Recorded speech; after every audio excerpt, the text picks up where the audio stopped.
এই মুহূর্তে আমরা তো বলছি যে কোনো অ্যাপ্লিকেশনটাকে আমরা ব্লক করতে চাই না। তো ভিপিএন তো একটা অ্যাপ, তাই না? তো আমরা তো বাংলাদেশ বিশ্বের অন্যতম প্রযুক্তিগতভাবে উদার দেশ। আমি আবারও বলছি, বাংলাদেশ বিশ্বের অন্যতম প্রযুক্তিগতভাবে উদার দেশ। আমরা আমাদের আইন নীতিমালা সব কিছু যদি আপনি পর্যালোচনা করেন, তাহলে আপনি ইউরোপ আমেরিকার যারা টপ 10 টেকনোলজি লিডার্স, তারা যে কতটা কনজারভেটিভ সেটা তাদের গত 10 বছরের সিদ্ধান্তেই আপনারা পাবেন।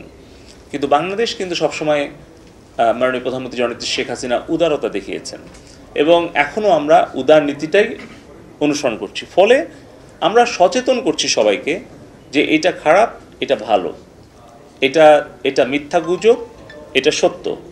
এই অ্যাপগুলো ব্যবহার করা ঝুঁকিপূর্ণ, এগুলা অপেক্ষাকৃত নিরাপদ।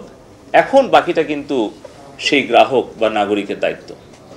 আমরা আরেকটা গুজব দেখছি যে আইসিটি প্রতিমন্ত্রীর নেতৃত্বে 6 লাখ সাইবার যোদ্ধা তৈরি করার জন্য শত কোটি টাকার প্রজেক্ট নেওয়া হয়েছে, লুটপাট হয়েছে।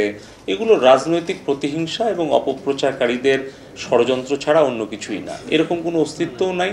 এরকম ডাক, টেলিযোগাযোগ এবং তথ্য প্রযুক্তি মন্ত্রণালয়ের আওতায় কোনো গুজব প্রতিরোধ কমিটি নাই, কোনো সেল নাই, এই ধরনের কোনো প্রকল্প নাই, বা আমাদের এরকম কোনো ঘোষিত 6 লক্ষ সাইবার যোদ্ধাও নাই। এটার ব্যাপারে আমি ব্যক্তিগতভাবে এবং আমাদের মন্ত্রণালয় এই ব্যাপারে অবহিত নই, এবং এটা আমি আবারও দায়িত্ব নিয়ে বলছি, এ ধরনের কোনো অস্তিত্ব নেই।